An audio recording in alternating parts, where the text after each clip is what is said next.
to my open. You know, there's something about being an American, a sense of pride, confidence, the wind always at your back, even when you're in a foreign country. Kind of like a guardian angel watching over you, or the cavalry riding in to protect you. At least, that's the narrative I grew up with. But this past week, President Obama stumbled off script, contradicting even his own narrative, to the point where as an American you have to wonder, not can this man be trusted?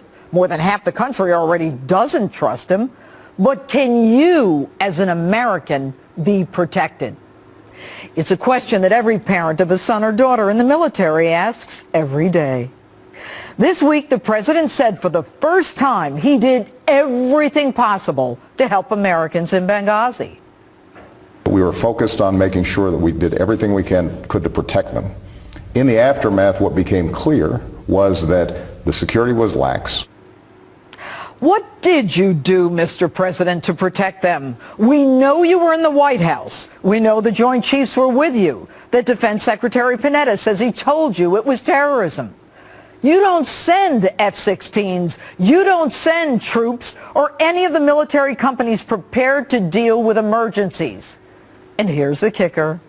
The fight went on for hours and hours, and you still didn't send help. So don't lie to me and tell me you did everything you could. So how about you just tell me what you did? But then again, how much can you say if you did nothing? And you still can't come clean on whether or not it was terrorism.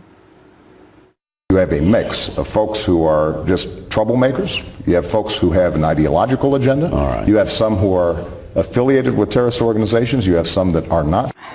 I'll bet if you looked at our military, you'd find a few troublemakers and a few with an ideological agenda too. It doesn't mean that they're not part of a unified military organization. Why can't you just answer the question? Was it terrorism, and when did you know it? For you, one day it is, one day it isn't. In the words of Jay-Z, one day you're here, one day you're there. All your commanders called it terrorism, yet you send Susan Rice out 5 days later to talk about a video. 2 weeks later, you're apologizing for the video at the UN. A crude and disgusting video sparked outrage throughout the Muslim world.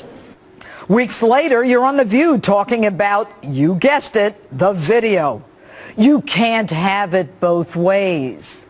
But you're going to make it right. We've got to make sure that not only have we implemented all the reforms that were recommended by the independent agency, but we also have to make sure that we understand our folks out there are in a hazardous, dangerous situation. Mr. President, of course it was hazardous and dangerous. They were even getting danger pay. The hypocrisy? When Hillary went to Benghazi, an aircraft carrier was there to protect her. And anyone accountable? What's that? You're looking to implement reforms? They're already there. It's just that you don't follow them. And an independent agency, you say? Since when? Since when does the accused appoint her own judge, who then doesn't investigate or even question her? And by the way, after the last attack on our embassies in Kenya and Tanzania, the Secretary of State was to, quote, take a personal and active role in ensuring the security of U.S. diplomatic personnel abroad. Might your Secretary of State have been in dereliction of her duty? According to the bipartisan committee, she was aware of the dangers in Benghazi, especially those to her friend, Ambassador Stevens. And yet additional security requests continued to be denied. And what's that? Fox News is stoking the issue? It's a Republican phony scandal? Mr. President, there's nothing phony about this. You want us to believe you. You say you are a man of your word. I say what I mean, and I mean what I say. Mr. President, with all due respect, no, you don't. It turns out the only transparency in your administration is how clearly you subvert the truth for your own political gain.